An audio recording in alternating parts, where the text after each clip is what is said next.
Bismillahirrohmanirrohim. Assalamualaikum warahmatullahi wabarakatuh. Saya Vivi Diawati Ikasat, mahasiswi Universitas Negeri Gorontalo, Fakultas Matematika dan Ilmu Pengetahuan Alam, jurusan Fisika, Prodi Pendidikan Fisika kelas B. Jadi video ini saya buat guna untuk memenuhi tugas ujian tengah semester pada mata kuliah pengembangan bahan ajar. Ya, jadi langsung saja pada video kali ini saya akan memaparkan mengenai rencana pelaksanaan pembelajaran atau RPP yang telah saya buat sendiri. Pertama, untuk sekolah yaitu SMA Negeri 1 Bokat, mata pelajaran fisika, kelas atau semester kelas 11, kemudian semester 1, materi pokoknya mengenai elastisitas dan hukum Hooke. Kemudian untuk alokasi waktu yang dibutuhkan yaitu 2 kali 40 menit setiap kali pertemuan. Kemudian untuk komponen dari RPP yang pertama yaitu kompetensi inti.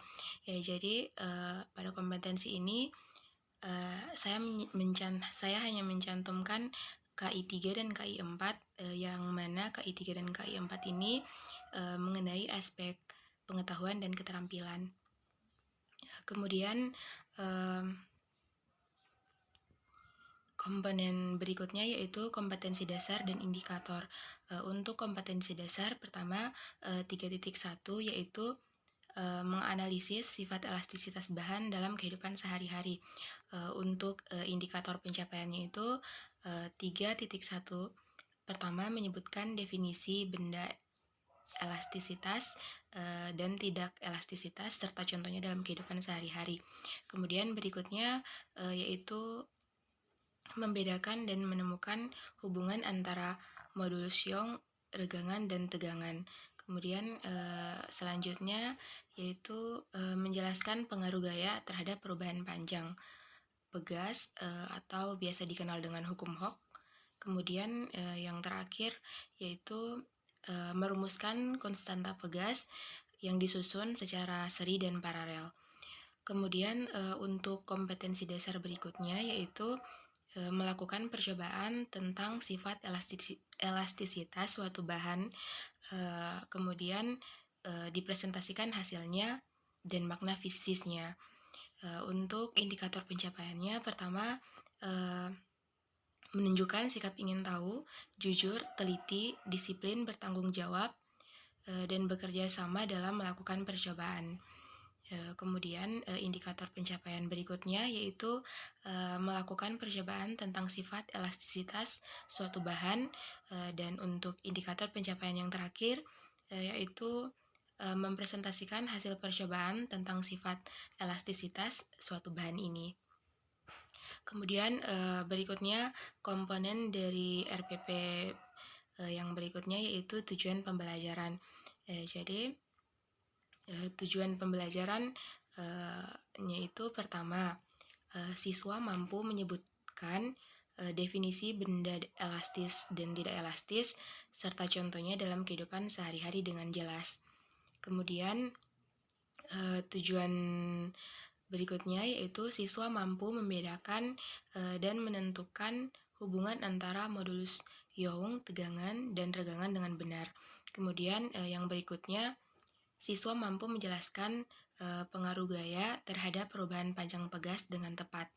Kemudian berikutnya siswa mampu merumuskan persamaan hukum Hooke dan energi potensial pegas serta tetapan pegas untuk pegas yang disusun secara seri dan paralel dengan benar. Kemudian tujuan pembelajaran berikutnya yaitu siswa mampu menunjukkan sikap ingin tahu, jujur, teliti, disiplin, bertanggung jawab, dan bekerja dalam melakukan percobaan dengan baik. Kemudian berikutnya yaitu siswa mampu melakukan percobaan tentang sifat elastisitas suatu bahan dengan baik. Kemudian untuk tujuan pembelajaran yang terakhir yaitu siswa mampu mempresentasikan hasil percobaan tentang sifat elastisitas suatu bahan. Kemudian untuk komponen penyusun RPP berikutnya yaitu materi pembelajaran. Pertama itu berupa fakta. Jadi ketika hendak menembak burung dengan ketapel, karet ketapel ini terlebih terlebih dahulu diragangkan atau diberi gaya tarik. Nah, akibat sifat elastisitasnya, panjang karet ketapel ini akan kembali seperti semula setelah gaya tarik ini dihilangkan. Kemudian berikutnya fakta mengenai elastisitas dan hukum Hooke yang berikutnya yaitu ketika kita duduk di atas kasur pegas, gaya berat kita ini akan menekan kasur. Nah, karena mendapat tekanan, maka pegas kasur ini akan meregang dan termampat. Nah, demikian seterusnya. Akibat adanya gesekan, maka saat pegas berhenti bergerak, kita yang akan berada di atas kasur merasa sangat empuk. Kemudian untuk konsep, pertama itu elastisitas adalah kecenderungan pada suatu bahan untuk berubah dalam bentuk baik panjang, lebar, maupun tinggi dengan massa yang tetap. Jadi, hal ini disebabkan oleh gaya yang menekan atau menariknya dan akan kembali ke bentuk semula pada saat gaya yang bekerja pada bahan ini ditiadakan. Kemudian konsep berikutnya yaitu berdasarkan karakteristik elastisitas, sifat bahan dapat dibedakan menjadi dua, yaitu sifat elastis. Jadi sifat elastis ini merupakan sifat sebuah bahan yang dapat kembali ke bentuk semula setelah gaya yang bekerja padanya itu dihilangkan. Contohnya pada karet, per, besi, dan plastik. Kemudian untuk karakteristik elastisitas yang kedua yaitu sifat plastis, di mana sifat ini merupakan sifat sebuah bahan yang tidak dapat kembali ke bentuk semula setelah gaya yang bekerja padanya dihilangkan. Contohnya itu kayu dan tanah liat. Kemudian ada 3 besaran yang perlu diperhatikan pada sifat elastisitas, yaitu pertama, regangan. Jadi regangan ini merupakan perbandingan antara pertambahan panjang batang dengan panjang mula-mula. Kemudian yang berikutnya adalah tegangan. Jadi tegangan merupakan besarnya gaya yang bekerja tiap satuan luas penumpang. Kemudian yang ketiga, modulus Young atau modul elastisitas merupakan besaran yang menggambarkan tingkat elastisitas bahan. Kemudian yang berikutnya itu prinsip daripada materi elastisitas hukum Hooke. Pertama ada regangan, kemudian tegangan, modulus elastis, hukum Hooke, dan susunan pegas.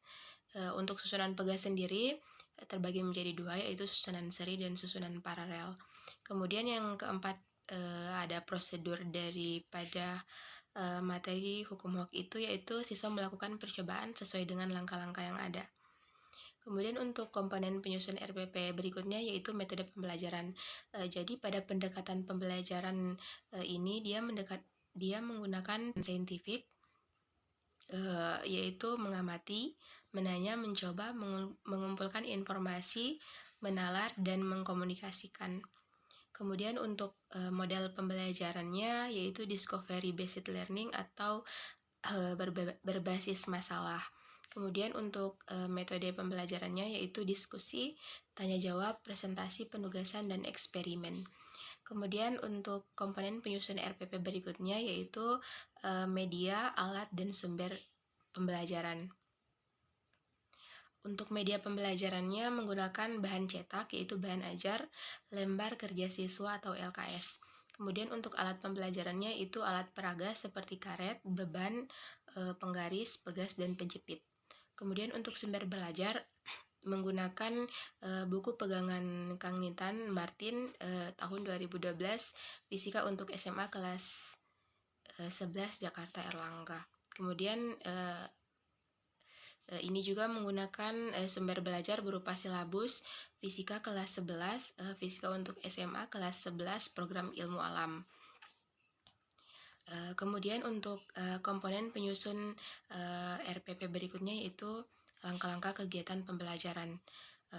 Untuk kegiatan pendahuluan ini dia yaitu pertama orientasi, kemudian yang kedua itu apresiasi, kemudian yang ketiga motivasi, dan yang keempat itu pemberian acuan.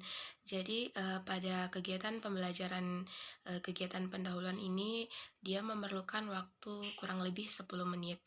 Kemudian Untuk kegiatan inti, yaitu, eee, menggunakan, discovery based learning atau, berbasis masalah untuk sintaks model pembelajarannya, yaitu pertama stimulation atau, pemberian rangsangan. Jadi kegiatan pembelajarannya itu, mengamati.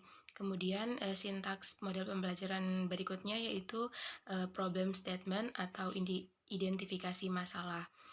Untuk kegiatan pembelajarannya itu menanya. Kemudian, sintaks berikutnya yaitu data collection atau pengumpulan data. Untuk kegiatan pembelajarannya yaitu melakukan eksperimen. Kemudian, sintaks berikutnya data processing atau pengelolaan data. Untuk kegiatan pembelajarannya yaitu mengasosiasikan. Kemudian, berikutnya, sintaks model pembelajarannya yaitu, verifikasi atau, pembuktian. Untuk kegiatan pembelajarannya itu mengkomunikasikan. Dan berikutnya, untuk kegiatan penutup, untuk sintaks, model pembelajarannya itu, generalization atau menarik kesimpulan. Untuk kegiatan pembelajaran itu seperti ini. Kemudian untuk kegiatan inti itu memerlukan waktu, kurang lebih 60 menit, dan untuk kegiatan penutup memerlukan waktu 10 menit. Sehingga, total waktu untuk setiap kali pertemuan itu, 1 kali 40 menit, 2 kali 40 menit atau, 80 menit setiap kali pertemuan. Kemudian untuk komponen terakhir dari RPP ini yaitu penilaian. Jadi pertama teknik penilaian. Untuk, penilaian sikap, teknik penilaiannya itu, mengenai observasi dan penilaian diri. Untuk instrumen penilaiannya yaitu, lembar observasi dan lembar penilaian diri.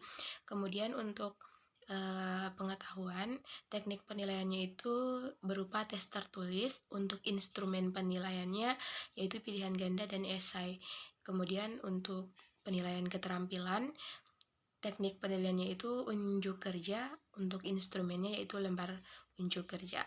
Untuk instrumen penilaian sikap bisa dilihat di layar seperti ini. Kemudian, untuk, instrumen penilaian keterampilan seperti ini. Dan untuk instrumen, penilaian pengetahuan itu berupa soal pilihan ganda dan esai. Ya, baik, mungkin, itu saja pemaparan materi dari saya. Lebih dan kurangnya saya mohon maaf. Wabillahi taufiq wal hidayah. Wassalamualaikum warahmatullahi wabarakatuh.